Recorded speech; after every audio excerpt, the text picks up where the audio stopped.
Now that we get the cat back on, we got our shield back in there. We need to knock this loose so we can get to our crank pulley and then start on our timing belt and water pump. I'll try and record as much as I can, but again, like I said, I don't really have a good place to put this camera, so. Gig out with the ramen. Finally learned the hard way. Do my best to keep truth in songs. Do my best to keep truth in songs.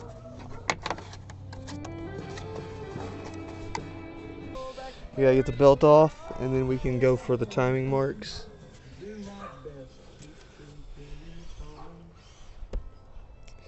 And take the mount out, and then it's pretty straightforward on this car, to be honest.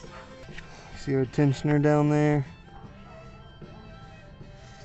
Take our belt loose, and then line up our timing marks. See how this camera angle works. It's not the greatest for me, but it's probably going to be a lot better for you all. Clean the house, clear the drawers. Never been here before or at all. Let's see. It's gonna be bigger than a 15. It's probably gonna be like a 17.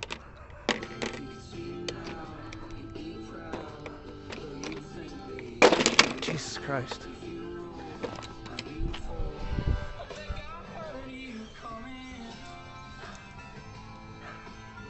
Yep, 17.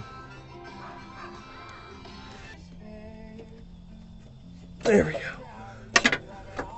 There. Jesus. Yeah. Yeah. Yeah. Seems the place I'm getting on.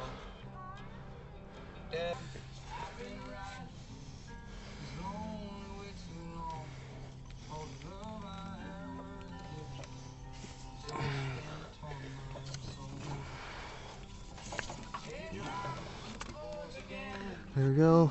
There's the serpentine belt off. It's not where I wanted it to go.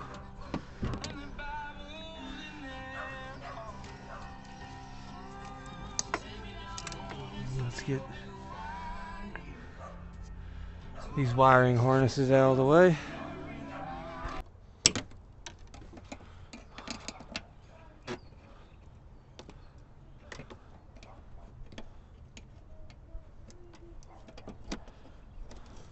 Come on, come off of there.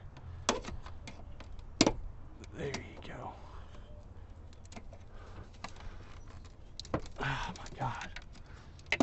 There, Jesus Christ. Okay, now we can move this up out of our way.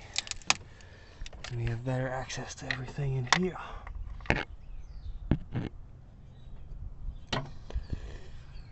So now we need to put a jack on under our engine.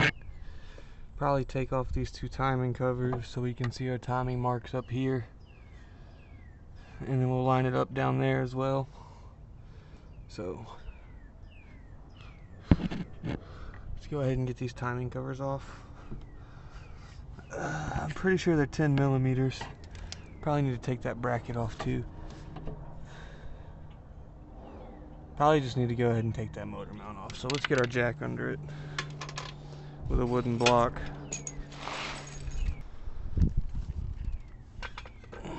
Okay.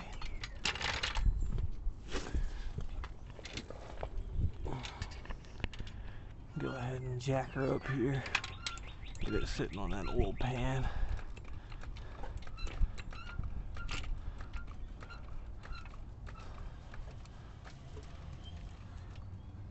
There we go. One more pump there. That should be good. Take this bolt loose, get those off, get that ground cable off, and then we'll move on to the timing covers and lining the timing marks up.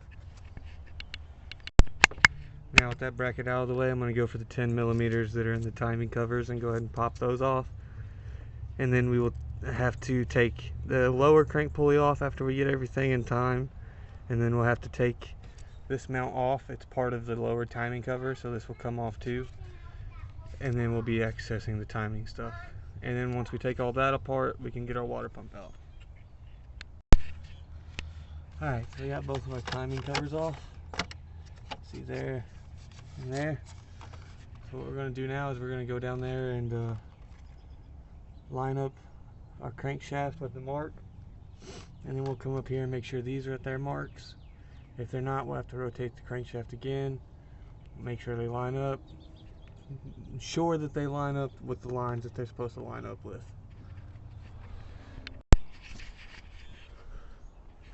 Okay, so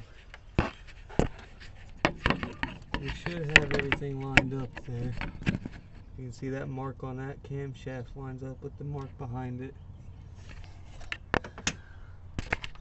Same for over here. And then this side also has a number 1 on it that you want to be up there as well, because that means it's at top dead center number 1. They make a special weighted socket so you can get these off. I do not have it, but we're going to try and see if my impact can get it off nonetheless. So let's see.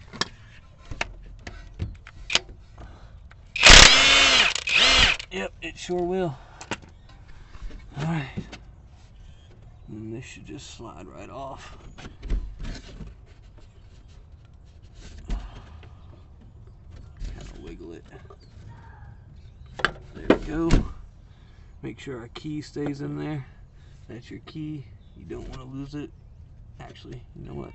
I'll take it out and I'll lay it with that. That way we don't lose it at all.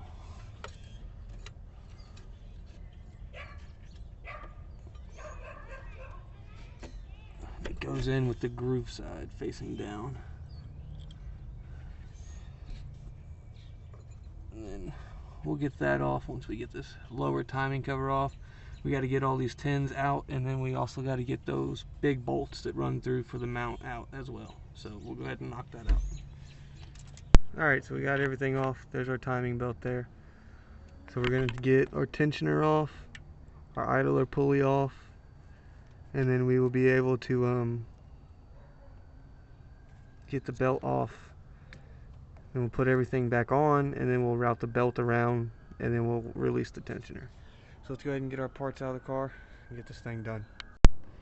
Again, it's getting dark on me, so I really can't record much. There's a bushing inside this tensioner you need to swap over, as well as that nut. And then you get a new tensioner, and we can take this belt off, and then we can get that idler pulley off, and then we can get our water pump off, and then we can go back together with everything and pray to God we fixed it. Now with the old timing belt off, we can go in and get the water pump. It's got a few bolts around it, and you just pop it loose. It'll drain a whole bunch of coolant out. That's fine. Put a catch pan under it, and then we'll get it ready to get our new water pump on there and start going back together. Got our old water pump out. We're going to clean up the mating surface and put the new one in. Alright, we got the new water pump in there, the new timing belt on, the new tensioner, and the new idler. So when you put these on, you want to make sure, and this is not easy or fun by the way, but you want this side to be tight, super tight, as tight as you can possibly get it, in the teeth obviously, but then you want all your slack to be on your tensioner side. Oh, there went the fucking light. Jesus Christ, I'm not having a fun time right now. Like I was saying, tight on this side, loose on this side. Now we'll pull our tensioner, spin it around twice, make sure it's still in time, and then put everything back together. There we go, it started.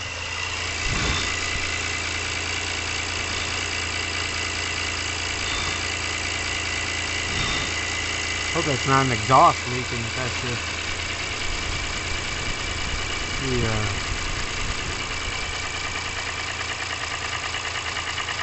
new exhaust burning off.